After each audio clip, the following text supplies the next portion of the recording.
Hi, welcome to Authors Alcove. I am your host, Agnes Wolfe. Today I have Bonnie Wagner Stafford, author of several books, including the best memoir, How to Write It When You Don't Know How, and 1 Million Readers, How to Create a Book Marketing Strategy to Help Sell More Books. She's also a publisher and co-founder of the hybrid book publishing company, Ingenium Books, along with her husband, John, and her cat, Moko. Today, we are going to discuss the differences between hybrid publishers and traditional, how to advertise for your book, finding your target audience, advertising on a budget, promotional products, and you can use when you're advertising your book, and what you need for a book signing, as well as we'll be beginning with her new book, The Best Memoir. But before we get started, I wanted to say thank you, Bonnie. Thank you so much for being on my show. I appreciate it. Thank you for having me. It's a pleasure. First, Bonnie, could you share just a little bit about yourself, your history in the publishing world, and what brought you to being a publisher of books and to writing to help other authors? Well, I would love to. Thank you. Well, like many authors, I am a lifelong reader and, wrote my name before I started school and read and read and read, was a voracious reader, and started writing stories. I guess I remember my first experience about 11. So that's fairly typical. But I went on to have a career in television journalism. So I was on the air and reported the news and was a news anchor for a number of television stations in Canada. And then from there, ended up in senior management roles in government, doing communication strategy and media relations. And then when my husband, John, and I were looking to tap into our creative selves a little bit more and have a bit more of an authentic life experience, we actually left Canada and moved to Mexico, which is where I'm talking to you from. And that was 8 years ago at the time of this recording. But we was ghostwriting books for other authors and editing books for other authors, which was kind of what allowed us to pick up and leave with 4 suitcases, 2 cats, and a guitar. That was all. We'd sold everything else. We had nothing left, purposefully. And we came down here anticipating that we were going to buy a little beach house, and we ended up instead buying a boat. And so when we moved aboard the boat, so we bought a 40-foot sailboat in the Sea of Cortez on the Pacific side of the coast of Mexico. And as we were looking for a name for the boat, we came across the word ingenium, which is Latin for creative mind, creative thinking. And given that was the reason we on this kind of adventure anyway, it seemed like the perfect boat name.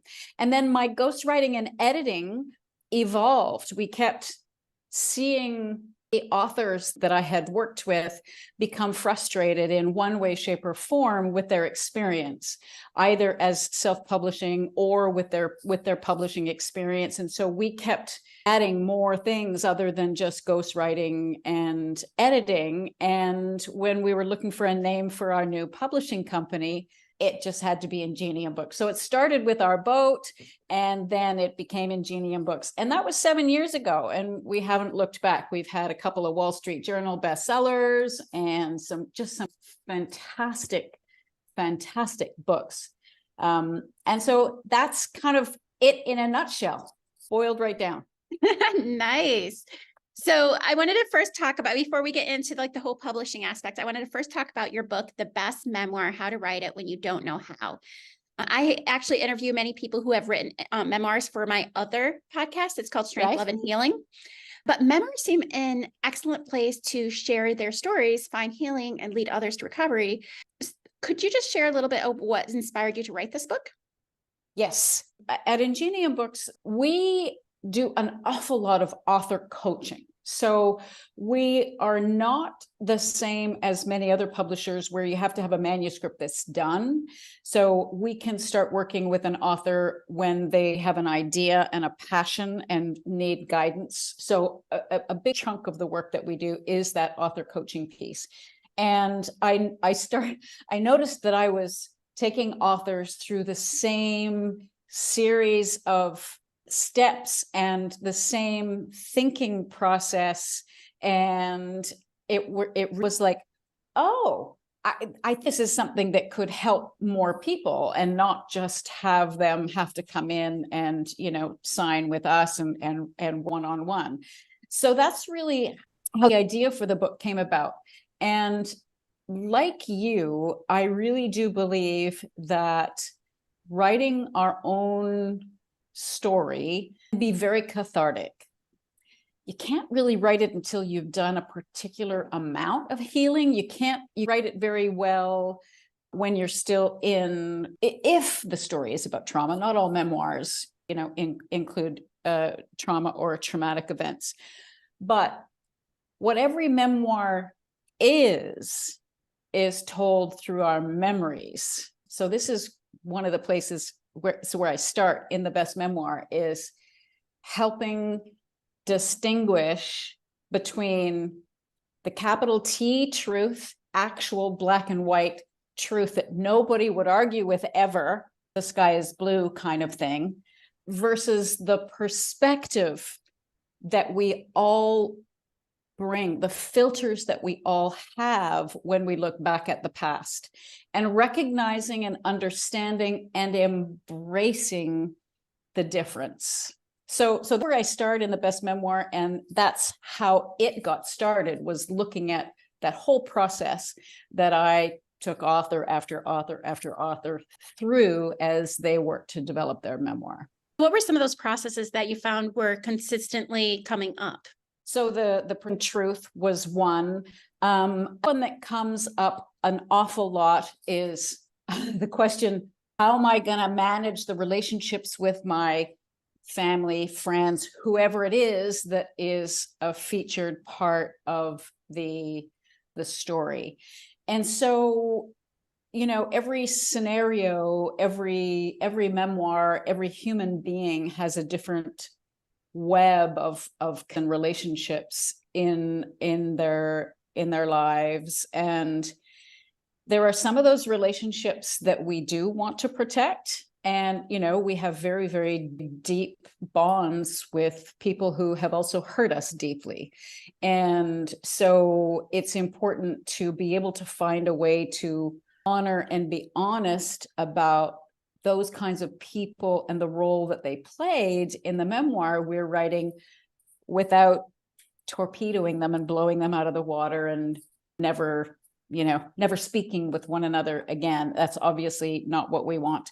So there are ways to do that, and it depends on every situation is different. But part and parcel of that is also quite commonly, I've had discussions with authors about, can I be sued for saying this? So that's one of the places where my background in journalism comes in very handy. Is, I have 15 years experience of interviewing people, writing stories about them that then get broadcast on television. So, and I've had, I can't even tell you how many meetings with lawyers in the room, with, the Broadcasting Corporation, is this safe? Is this not safe? So I feel very confident and comfortable in helping steer authors clear of those kinds of troubles. And it's often not as scary as people think, like, ooh, if I say that, am I going to open myself? Usually not, but I'm very comfortable with guiding authors on how to stay on the safe side. And then some of the other things that we always talk about at the beginning of a book project, and I do go into it in the best memoir too, is helping authors understand genre and sales categories. So we believe at Ingenium Books that if you want your book to have some marketability and some sales success, that you need to think about what that interface looks like as you're writing. And that means recognizing, first of all, the difference between memoir and autobiography. Memoir is about something that happened to you in your past. It may cover a span of time, but there is a theme. An autobiography is your entire life story. So there's the different, and that's oversimplified, of course. But so there's understanding that, and then also looking at beyond being just a memoir. If you think about when you walk into a bookstore, so I talk about this in the best memoir, and I deal with this with our authors. If you think about how people buy books, how they look for books, you will see that even memoir will have a bunch of categories. Is it a story about finding God? Is it a story about jumping out of an airplane? Is it a story about, who knows what? Walking across the continent in 5 days or whatever. That would be extraordinarily fast. But the point is, it's important to think about where your book might fit. And that also starts to get into the discussion about who your audience is. And I know you have some questions about that after. That is also something that we take our authors through at Ingenium Books right off the bat. We talk about what the book about, who the reader is, and we get very specific about that. So with Ingenium Books, you have talked quite a bit about that you actually help coach. So that's one thing that sets you guys apart from traditional. What are some other things that makes you guys hybrid as opposed to traditional? Hybrid publishing is a relatively new model on a rapidly evolving publishing landscape. But hybrid really means that there is an author investment up front and a much larger percentage of the royalties on the back end. And for the most part, every publisher is going to be a little bit different in exactly how they approach things, but you have a publisher for a professional treatment all the way through the project. So in addition to the author investment and the larger percentage of royalties, we, for example, pay 60% of royalties on the sale of the book, where a traditional publisher will pay between 5 and 15, depending on the format. And we just pay 60% across the board. But it's also much more of a partnership approach, where a traditional publisher, in their contract, it will be very clear that the publisher has all the creative say. The author is really essentially a paid scribe. I was horrified to learn that some traditional publishers don't even allow the authors to keep their copyright. So licensing rights, enabling a publisher to sell, but not even being able to keep the copyright is. So our authors the rights to their work, they just enable us to sell them, and we partner with them through the project and work with them through the life of the book as well, not just up till publish day. What type of authors do you usually take on? I know it's mainly nonfiction and memoirs, mainly, of but course. not exclusively. Yes, and memoirs, lots of memoirs. So mainly nonfiction, but not exclusively. But we do have a very, very spot for professional women. We have published books by men and some wonderful books and wonderful men, but we tend to try to make people aware of us. We will be targeting the professional woman. We started out as exclusively nonfiction, and then we fell in love with a couple of manuscripts, and they didn't fit the nonfiction category. So what we've done is we had to rationalize. Okay, so we're not just explicitly doing nonfiction. Why would we choose to publish fiction then? And what it is that all our books are in some way transformative. And they allow the reader to see paths to transform in a positive way their own experiences and to shape their own lives. So whether they're looking for ways to improve their health or their bodies or their mental health or their relationships, those sorts of things. So we've published 2 fictions. We've got almost 30 titles that we've published in the last number of years, and 2 of them are fiction, and we have another 2 more that we've signed that will be coming out in the next 12 months or so as of the time of this recording.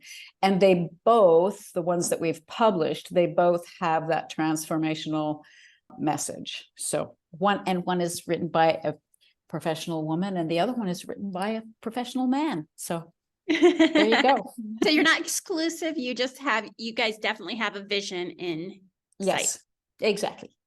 And then your other book that you wrote, 1 Million Readers, How to Create a Book Marketing Strategy to Help Sell More Books. I find this book to be extremely sought after. I think if people know it's out there, I think we need to make sure people know it's out there, because I know that's something that I definitely want to learn more about.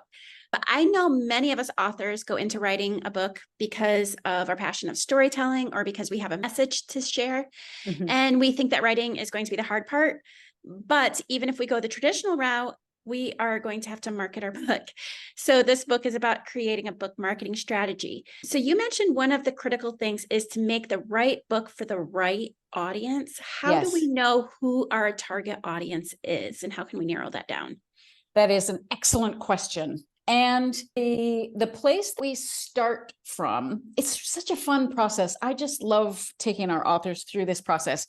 So we start with the book idea. So this is what the book idea is. And then we just walk our authors through a brainstorming exercise. Well, okay, who is going to need this information? What are they like? How old are they?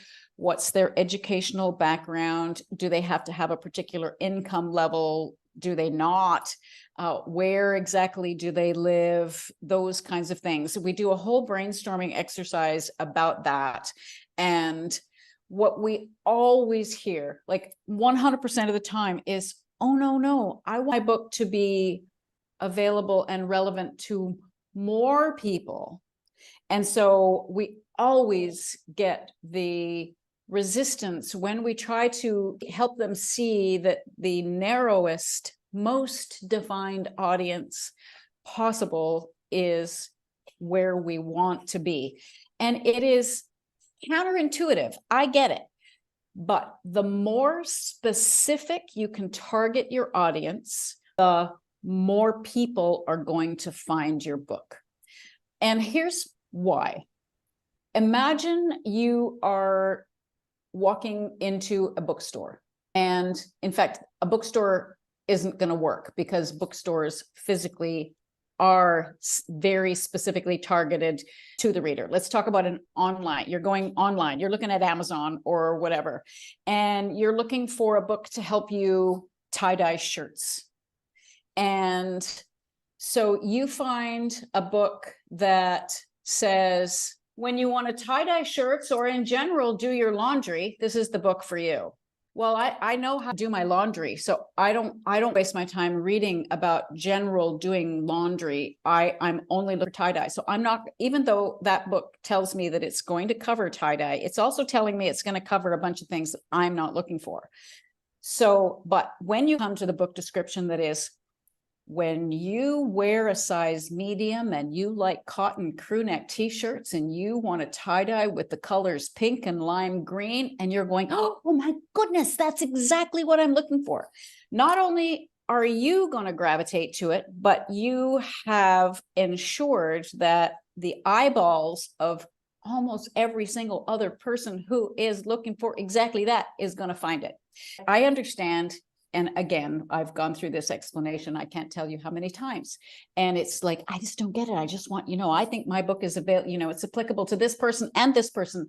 And it is, but it's by targeting that specific person that you ensure it will be seen by the other person. People don't want too much generic stuff.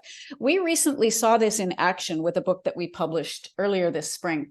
And I was, I'm the one that preaches this. And I was like, wow, that's a very specific audience. And this book is doing very, very well. So it's called Compassion, which is 2 words, COMEPASSION,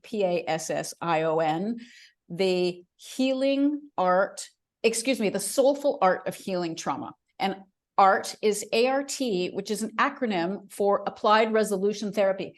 The target audience for this book is trauma therapists who either have been or are about to be trained in this very new, very specific kind of trauma therapy.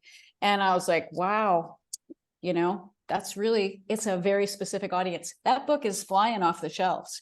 It is selling better than we had anticipated. And it is because it is so specific. there is no question when the right reader sees it that it is for them.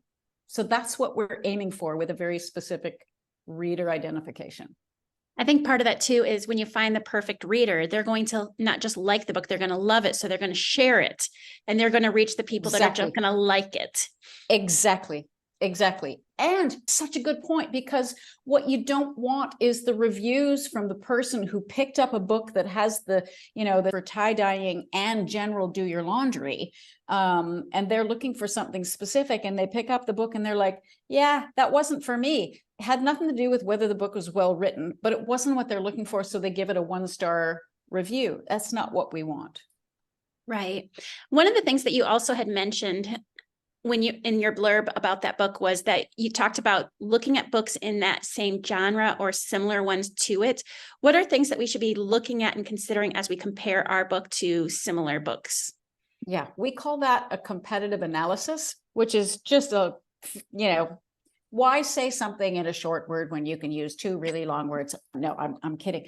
There are a number of things that you want to look for, and this is also really important, and it has to do with what kind of a cover design you are going to use and what size you are going to make your paperback book, how long the book is. So those are all things you want to look for. You want to see what the competitors, and look for the really best-selling ones, and also look for the ones that are not selling so well. And there are a couple of tools that you can use for that I mentioned in the book. We won't go into that too much here, but I want to see what the readers who read that genre, what are they expecting? What's the norm? And there's a line that you want to walk. And I use this example with cover design with our authors all the time, which is, you need to make sure that you fit in with the expectations while trying to stand out. That is a fine balance, but you cannot be too far one way or the other, or you're going to miss people altogether. So that's my cat, my newest cat, my kitten, right? Yes. So you have to make sure that you are making conscious choices. And this is about packaging and marketing. Like, the cover is no question the most important marketing decision that you'll make. And how, what are the prices of the books that are in your competitive space? And how long are they? You don't want to be writing a book that's 472 pages when the longest next bestseller is 102. So you need to be looking at all of that and make sure you know how you fit into that competitive space from the perspective of what are the readers expecting and wanting. So when we're talking about the marketing part of it, you brought up the good point where we want a book that is going to be that people are expecting for our particular genre. But also, I know we want to make sure that we're having like a social media presence and, just a regular web presence, a website. What would be some strategies that you would recommend, and what type of web presence do you think we should have, especially for those that are on more of a limited budget? Yeah, great question. You can always find a way to be visible. So the most important thing is that you are visible in some way. And, it's a sad fact. Those of us of a certain vintage, I will say, and, even older, we work with lots of authors who are, in their 70s, and social media is not a comfortable space for them. But the fact of the matter is, that is how we are connecting these days, whether it's LinkedIn or TikTok or Instagram or Facebook or, whichever, how we are connecting. Even websites, I still that some sort of website presence for an author is important, but it's even becoming less so with the prominence and prevalence of social media. But so social media platforms, there's no cost to social media accounts. There can be a cost with setting up a web page. One of the things we do at Ingenium Books is every one of our authors has their own page on our site. many of them also have their books page. So they have URLs where they can send people, and it gives them credibility, and they don't have to go through additional expense to manage their page or their site. So that's one that we do that, and we think that's important and helpful. Whether you're setting up your social media profiles or you're adapting social media profiles that you already have and wanting to turn them into places where you can talk about your book and the fact that you're now an author, you need to be conscious of, again, that audience. This is your family and friends who might be interested in the waffles you had for breakfast, is not going to be the same audience of readers who are looking for your book on tie-dye shirts. Now that I've used that example, I'm not going to be able to, I might have to go write a book on tie-dye shirts. But so you need to keep that in mind. And it doesn't mean you can't share and meet both objectives. And what many authors do, for example, on Facebook, is they have a separate author page. They share their author news and professional news there. And on their private Facebook page or personal Facebook page, they share their breakfast. LinkedIn being more professional. But so I would say that be conscious of the profile that you're using and that you're setting up and what it's for. Familiarize yourself with what each platform is typically used for. You can find out what the demographics are. You know, LinkedIn is obviously more for a professional audience, and Facebook is more for a little bit of an older demographic, and Twitter, well, X, don't know what's going on over there right now. But so you just want to be conscious of who's using it, who are you trying to reach. There's no sense setting yourself up on a platform that doesn't include the target reader. So you always want to know who your target reader is and where they are, and then you want to be there where they are. Thank you very much for that. So you had also mentioned in the blurb on the back of your book that you have recommendations for promotional products. What kind of promotional products should we do at the launch of our book?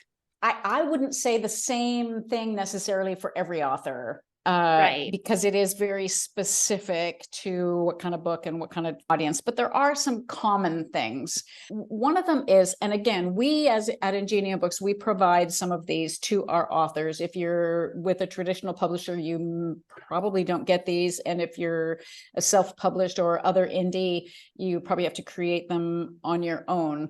But things like a sell sheet, and you can call it a sell sheet or I've heard people call it a brag sheet, but essentially this is the document that bookstores want and need.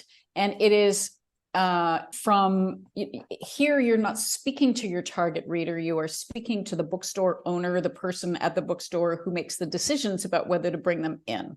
So you want to have a good, solid sell sheet. We create and provide those for our authors.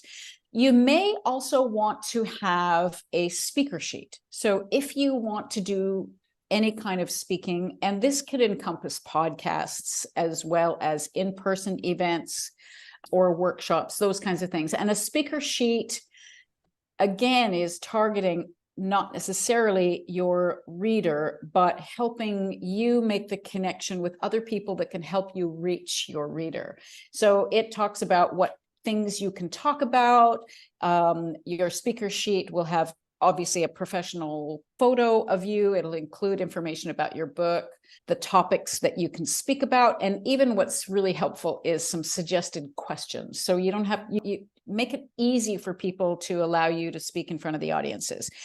And then there are things like bookmarks, and I had a great example here. I wish I don't have it right in front of me, but one of our authors, we create the digital files for them so that it's all branded and they look beautiful. And one of our authors took it and had it not just printed, but got the little whole stamp at the top and got these beautiful little white tassels. And so her bookmark is stunningly beautiful. But so bookmarks are and if you do have a web page, you can put your URL there, and definitely make sure you have an image of you and an image of your book. So you could be a bookmark, it could be a postcard, it could be a business card.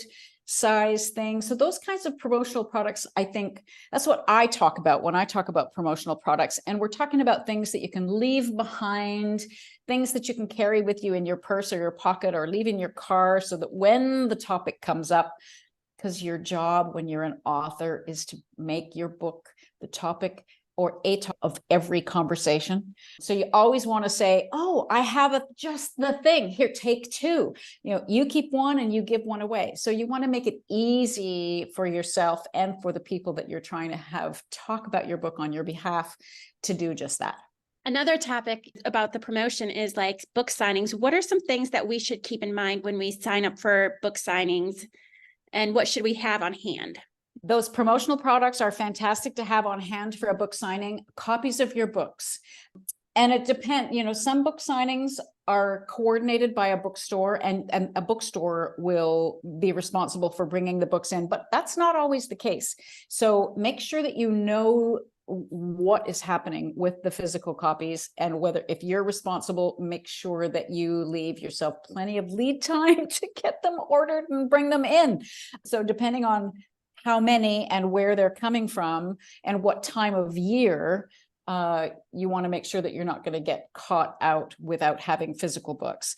Other things that you can consider, water, something to drink, your favorite pen, maybe a couple of pens, and I just looked at when I said favorite pen, I have my favorite pen that I use for although I have my remarkable tablet, I don't use this pen as much anymore, but I almost would not bring this to my book signing because I wouldn't want anybody to walk away with it. So make your choices carefully, but make sure it's a pen you feel good about writing. You might want to have some sticky note pads make yourself little notes, or if you wanted to give something to somebody else. You could have a pop-up banner that you could bring to set up behind you. You could have a tablecloth. You can get those, like trade show places can prepare. You could have your book cover on the front of this tablecloth, and it would cover the table, and it would look really nice. So none of these things are mandatory, but they're all things that can help you create a feeling of, wow, this author really knows what they're doing. And if they've put this much effort and time and they make their book signing look so good, I bet that book is fantastic. Nice. Well, I could talk about book marketing all day. I wish that we had all day, just that unlimited time to talk. But I do want to ask you one more question before we go. And that is a question I ask for everybody. Yep. What is one piece of advice that you would give a not yet published author? It can be in the publishing atmosphere or not, whatever. What's one piece of advice? Oh, to boil it down to one, that is so tough. I know. I guess it would be not to believe everything you read on social media about publishing. I want to explain what I'm talking about. Depending on where you are on social media, if you're a not yet published author, you are likely bombarded by all the horror stories and all the things that there's one camp that says, don't self-publish, that's you're a loser and your book's no good, and that's not true, or it's not necessarily true. And if you don't traditionally publish, you're a loser and your book's no good, and that's the only real way to publish. That is also not true. And there's a camp that will say, you can't work with a hybrid publisher because they're scam artists and they're just out for your money. And that's not true either. The beautiful thing about where we are right now in the publishing industry and how it is evolved is that authors have never had so much choice. They are in the power seat. They get to choose what's right for them. So that's my one big main piece of advice. Don't listen to everything that you're going to hear on social media. Make your own choice for what is right for you. All right. Well, thank you so much, Bonnie. I really appreciate you being on here. You are just a wealth of information. I definitely am going to be checking out your book. I actually had just looked at it this morning and I was like, ooh, I wish I would have picked it up and read it before we had a chance to talk. Well, there is a second edition coming of 1 Million Readers. So in spring of 24, there's going to be a second edition. It's going to be even better than this one. Wonderful. I'll have to check that one out as well. Thank you so much, Bonnie. I appreciate it. Okay. Bye.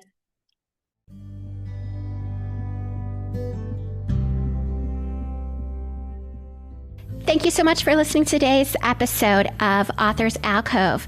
We will be back next week on Wednesday, where we will have a writer share yet another piece of work. Also, every other Tuesday, we do learn from experts such as editors, marketing execs.